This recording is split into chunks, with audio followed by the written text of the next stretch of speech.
এ কি বাইরে এত কিসের লাইন? কাঠমান্ডুতে কি রাজুদা আবার পকেট পরোটার দোকান খুললো নাকি? না, এটা রাজুদার পকেট পরোটার লাইন নয়।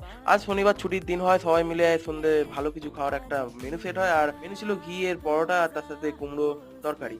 আর আবিরদা কিন্তু একের পর এক পরোটাগুলো বেলে দিচ্ছিল আর মা কিন্তু সেঁকে দিচ্ছিল। আর এটা হচ্ছে হিটার কয়েল, আর এটা যেহেতু অত্যাধিক হিট হচ্ছিল তাই আমার আঙ্কেল বারবার অন অফ করছিল আর মা কিন্তু ঘি দিয়ে একের পর এক পরোটাগুলো সেঁকে নিচ্ছিল আর এই গামলায় রেখে দিচ্ছিল। তারপর বাবা বসিয়ে দেয় হচ্ছে তরকারি, আর তরকারিটা কিন্তু বাবার হাতে জাস্ট অসাম। আর ধনেপাতা কেটে কিন্তু তরকারিটা নামিয়ে দেয়, আর তরকারিটা কিন্তু বেশ মাখো মাখো বেশ ব্যাপারটা হয়েছিল।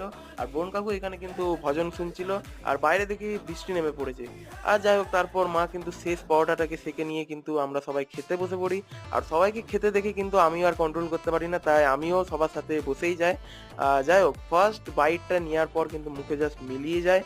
আর সাইডে দেখি বোন কাকু এরকম দুলতে দুলতে বাচ্চাদের মতন তরকারি খাচ্ছে, আর বোন কাকু কিন্তু একটা চোখ মেরে দিল। যাই হোক, আজকে ভিডিওটা এখানে